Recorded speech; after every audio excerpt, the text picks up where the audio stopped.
అని మిమ్మల్ని తీసుకొని వచ్చిన శకలక్క శంకర్ అన్న, ఆయన చూస్తే మీకు ఏమనిపిస్తుంది అన్న? ఈ టైంలో మీరు ఆయన గురించి ఎప్పుడైనా ఆలోచిస్తారా?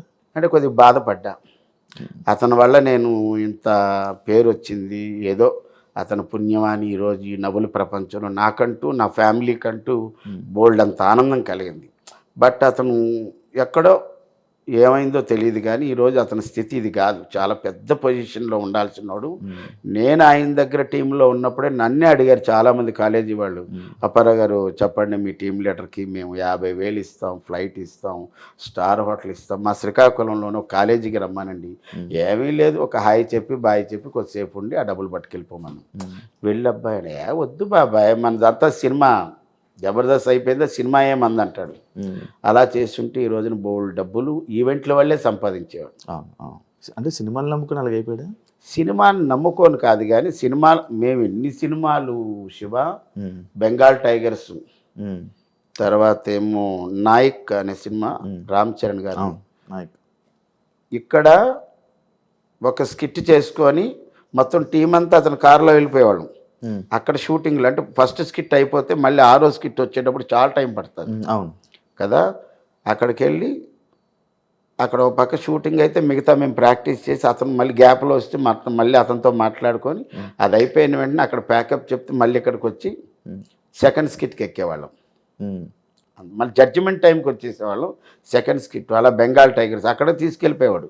రామోజీ ఫిల్మ్ సిటీ తీసుకెళ్ళి అక్కడే ప్రాక్టీస్ చేయించేవాడు. అబ్బో చాలా గొప్ప. కానీ అతని వల్ల సినిమాల మీద సినిమాలు పడిపోయి అలాగ ఇంకా అతను చెప్పలేక నేను మానేస్తున్నానంటే ఇంకా నాగబాబు గారు కూడా కొద్దిగా బాధపడ్డారు. అతనే కాదు అందరూ బాధపడ్డారు. నువ్వు జబర్దస్తే కదా నీకు ఇంత పేరు వచ్చింది, ఎవరో తెలియదు, జబర్దస్త్ వల్ల పేరు వచ్చింది, నీకు సినిమా ఇండస్ట్రీలో బోల్డ్ అంత స్పాన్ ఉంది, పెద్ద పెద్ద డైరెక్టర్లు అతను తెలియలేని డైరెక్టర్లే లేరు. నల్లమలుపు బుజ్జి గారి ఆఫీసులో ఆయన వర్క్ చేసిన దగ్గర నుంచి అందరికీ తెలుసు. తర్వాత ఎక్కడో అతను సినిమా హీరో అయ్యాడు. సినిమా హీరో అయిన తర్వాత శంభో శంకర సినిమాలో మంచి సినిమా అది. అతని వరకు అయితే అతను కమెడియన్గా ఊహించుకొని వెళ్ళిన వారికి ఇది ఏమో భలే ఉంది సినిమా అన్నారు. కానీ తర్వాత ఒకటి చేసి ఇంకా అతను హీరో అయిపోయిన తర్వాత మిగతా హీరోల సినిమాల్లో ఫోన్లే శకలక్ శంకర్ హీరో అయ్యాడు కదా, మళ్ళీ అతను ఎందుకు ఇందులో కమెడియన్ అని అనుకుంటారు కదా. అలా కొన్ని అవకాశాలు పోయి ఉంటాయి. ఇప్పుడైతే ఒక సినిమా హీరో చేస్తున్నాడని తెలిసింది, చాలా సంతోషం. చెప్పుకుంటాడు అన్న ఫోన్ చేసి? అయ్యో నాకు అతను ఏమంటాడంటే, ఏంటి బాబాయ్ ఫస్ట్ రింగ్కే ఫోన్ ఎత్తేస్తామంటే అందులో నా సెలలో శకలక్ శంకర్ అని ఉండదు, దేవుడు అని ఉంటుంది. తెలుగులో దేవుడు అని పెట్టా. ఏంటి వెంటనే ఫోన్ ఎత్తేస్తావేంటంటే, నా చేతిలోనే ఉంటుంది అబ్బాయి, అందులో నీ ఫోన్ వస్తే టప్పని ఎత్తానంట. నీ ఫోనే కదా, ఎవరి ఫోన్ అయినా ఎత్తాను, అందులో నీ ఫోన్ అనగా ఎందుకు మనకు ముందు వెళ్ళిపోతుంట. చాలా ఆనందపడతాడు. మననే ఫోన్ చేశాడు. తను ఎవరో తమిళ డైరెక్టర్ దాంట్లో ఒక సినిమా హీరోగా చేస్తున్నాడు. తను డైరెక్షన్లో కూడా ఒక సినిమా ఉందని అన్నాడు. చూడాలి. అంటే పొలిటికల్లోకి వెళ్ళి ఆయన లైఫ్ పాడు చేసుకున్నట్టు అది ఏమన్నా పొలిటికల్లో వెళ్ళి కాదు. అతనికి చిరంజీవి గారన్నా, పవర్ స్టార్ పవన్ కళ్యాణ్ గారన్నా చాలా అభిమానం, చాలా అంటే ప్రాణం. ఎవరు పవన్ కళ్యాణ్ గారు శివుడు ఫోటో వేయలే, శకలక్ శంకరు ఆన్ స్టేజ్ జబర్దస్త్ స్టేజ్లో వేసాడు. ఆయన మంచి ఆర్టిస్ట్, డ్రాయింగ్ వేస్తాడు. తర్వాత ఏమో మంచి స్టోరీ బోర్డ్ చేస్తాడు. అతని దగ్గర చాలా టాలెంట్ ఉన్నాయి, మల్టీ టాలెంట్. అవసరమైతే పాట కూడా పాడతాడు, డ్యాన్స్ అయితే ఎరగదీస్తాడు. బాగున్నాడు. మొన్ననే కలిశాను, అంత హ్యాపీ. అన్న మీరు అప్పుడప్పుడు పొలిటికల్ కాన్వాయ్ అంటే లైక్ వాళ్ళందరికీ సపోర్ట్ చేయడానికి, లీడర్కి సపోర్ట్ చేయడానికి వెళ్తూ ఉంటారన్న? నేను జనసేనకు మాత్రమే సపోర్ట్ చేశాను. అది మా అనకాపల్లి ప్రస్తుత ఎమ్మెల్యే కొనతాల రామకృష్ణ గారికి సపోర్ట్ చేశాను. కొనతాల రామకృష్ణ గారి అల్లుడు గారు ఇప్పుడు జనసేన కన్వీనర్ అనుకుంటా, ఆయన రామకృష్ణ గారు, రామ్జీ అంటారు. వాళ్ళ బ్రదరే ఈ చిన్ని కృష్ణ. Okay okay. చిన్ని కృష్ణ వాళ్ళ అన్నయ్య కొనతాల రామకృష్ణ గారు అల్లుడు. Okay okay. ఒకప్పుడు రాజశేఖర రెడ్డి గారి దగ్గర ఎక్సైజ్ మినిస్టర్ అవన్నీ చేశాడు కొనతాల రామకృష్ణ గారు. ఆయనకి నేనేమన్నానంటే చిన్ని కృష్ణ గారు ఎవరు నన్ను అడగల, వచ్చి మీరు కూడా క్యాన్వాస్ చేయండి అందరూ వస్తున్నారని అని అడగల. నేనే చిన్ని గారు రామకృష్ణ గారు అంటే నాకు అభిమానం. ఎప్పుడు ఆయన కలవలేదు కానీ ఆయన పుట్టినరోజుకి ఒకసారి ఎప్పుడో చిన్ని కృష్ణ గారు పిలిస్తే వెళ్ళి సెలబ్రేట్ చేసి వచ్చాం. నేనే హోల్ హార్టెడ్గా వచ్చి సపోర్ట్ చేస్తారంటే అప్పుడు ఒక 3 రోజులు, అప్పుడు 2 రోజులు, అప్పుడు అలా 7 రోజులు ఎంతో చేశాం. అంటే నార్మల్గా జబర్దస్త్ ఆర్టిస్టులు ఇలా వెళ్తూ ఉంటారు, డబ్బులు కూడా వెళ్తూ ఉంటారు ఈ సపోర్టింగ్కి అని నేను విన్నది ఉంది. అందుకు అలాగనే ఏమైనా వెళ్తూ ఉంటారా? అలాగే ఎందుకు వెళ్ళడం? నేనైతే ఆయనకే సపోర్ట్ చేశాను. అంటే మన ప్రొఫెషన్లో అన్ని పార్టీలకు మేము వెళ్తాం. ఇప్పుడు నేను జనసేనకు సపోర్ట్ చేసినా ఎక్కడో వేరే పార్టీ వాళ్ళు ఏమండి మా వాళ్ళు సర్పంచ్గా నిలబడుతున్నారండి, ఎమ్మెల్యేగా నిలబడుతున్నారంటే మన ప్రొఫెషన్ ఏంటి? మనం అక్కడికి వెళ్ళడం ఏమండి పలానా క్యాండిడేటు, పలానా గుర్తు, పలానా పార్టీకి ఓటు వేయండి, ఇది ఒక్కటే చెప్తాం. ఎక్కడ ఎంతవరకు మనకి లిమిట్స్ ఉన్నాయి అంతవరకు చెప్తాం, అంత దాటి చెప్పం. ఎందుకంటే మా ప్రొఫెషన్ అది కాదు కదా. జబర్దస్త్ అప్పారావు గారు మంచి తెలివి ఉన్నాయన, చాలా ఎథిక్స్ అండ్ వాల్యూస్ తెలిసిన వ్యక్తి. అలాంటి వ్యక్తి లేడీ గెటప్లు వేసి డబుల్ మీనింగ్ వర్డ్స్ మాట్లాడుతున్నప్పుడు కొంత ఎందుకు ఈ డైలాగులు అవసరమా, ఇలాంటి కామెడీ అవసరమా అని ఎప్పుడు మీకు అనిపించలేదా? అంటే ఇప్పుడు ఇది నేను రాసుకున్న స్క్రిప్ట్ కాదు కదా. ఇప్పుడు మనం సినిమా షూటింగ్కి వెళ్తాం, అక్కడ స్క్రిప్ట్ వస్తుంది, అక్కడ కొన్ని అబ్జెక్షన్స్ ఉంటే ముందే చెప్పేస్తా.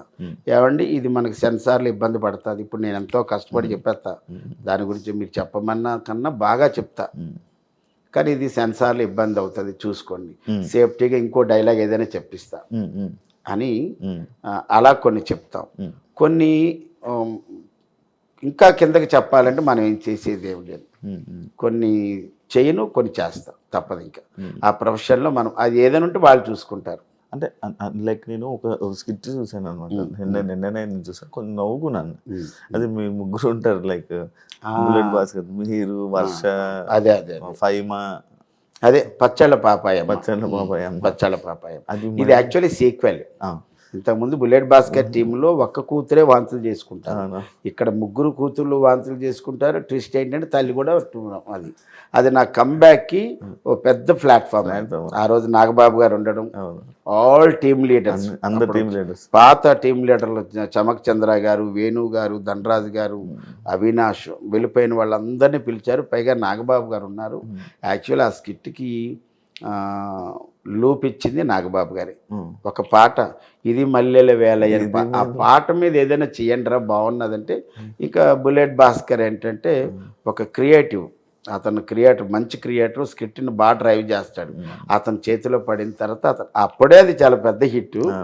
మొన్న ఏమైందంటే అది బ్లాక్ బస్ట్, పెద్ద నేను నా కంబ్యాక్కి అంత అద్భుతమైన స్క్రిప్ట్ అది మాకు అది ఛాలెంజింగ్ అని చెప్పాలి. ఎందుకంటే ఈ స్కిట్కి ముందు ఐపరాది వచ్చి నాన్ స్టాప్గా 1 hour రోస్టింగ్ టైప్లో చేశాడు. 1 hour తర్వాత ఒక్క షోని ఇక్కడ తీసుకెళ్ళి పెట్టిన తర్వాత, ఆ తర్వాత చిన్న లిటిల్ బిట్ గ్యాప్ తర్వాత మా స్కిట్ పెట్టారు. అప్పుడు నా మీద ఎంత ప్రెజర్ ఉంటుంది. ఫుల్ ఒక బ్యాట్స్మెన్ వెళ్ళి, మంచి బ్యాట్స్మెన్ వెళ్ళి బాగా చేసి వచ్చేసింది, ఇంకో బ్యాట్స్మెన్ వెళ్ళి దాని పైకి లేపాలి కదా. అలాగ నాకు అంత బాధ్యత వచ్చింది. ఆ రోజు అందరూ అరే కంబ్యాక్ మా శ్రీపాద్ గారి వల్లే నేను కంబ్యాక్ వచ్చా, భలే ఎపిసోడ్ పడింది అనుకున్నాను. ఇప్పటికీ ఎక్కడికి వెళ్ళినా విలేజెస్కి వెళ్తే ఏమన్నా మీ పచ్చళ్ళ పాపాయమ్మ బాగుందండి, ఆవకాయ బద్ద అయితే వచ్చి నాగబాబు గారు తిన్నారు, ఇవి అంటే మనకు ఆనందం వేస్తుంది. కానీ డైలాగ్ డబుల్ మీనింగ్లే, అది కంప్లీట్గా డబుల్ మీనింగ్లో ఉంటుంది, కానీ ఎవరికి దొక్కదు. అవును, ఇప్పుడు అదేదో అది మేము ఎప్పుడైనా సరే బేసే కానీ ఫేస్ ఎప్పుడు చూడలేదమ్మా. అది అలా పండింది. అది అయితే ఒక్కొక్క దగ్గర చిన్న పంట కింద రాయిలా పడుతుంది, మనం ఏం చేయలేం. కానీ అందులో ఎవరు నెగిటివ్గా అనడానికి లేకుండా ఆవకాయ పచ్చడి మీద వేసాం కాబట్టి పచ్చడి ఎంత కారంగా ఉంటుందో ఈ స్కిట్ కూడా అంత కారంగా ఉంది. అందరూ యునానిమస్గా ఆ రోజు నా కళ్ళ నీళ్ళు. అంటే అంతమంది టీం లీడర్లు, సుమారు 50 మంది, ఇటువైపు ఒక 25 మంది, ఇటువైపు ఒక 25, మీరు చూసారు కదా స్కిట్. అంతమందిలో పైగా నాగబాబు గారు ఉండటం మూల నా స్కిట్కి ఇంకొక ఒక ఫ్లేవర్ యాడ్ అయింది. అంతే, జడ్జిలు మారిపోయి కూడా ఫ్లేవర్ పోయిందని అనుకోవచ్చు. నేను అక్కడి నుంచే స్టార్ట్ అయింది డౌన్ ఫాల్ యాక్చువల్లీ.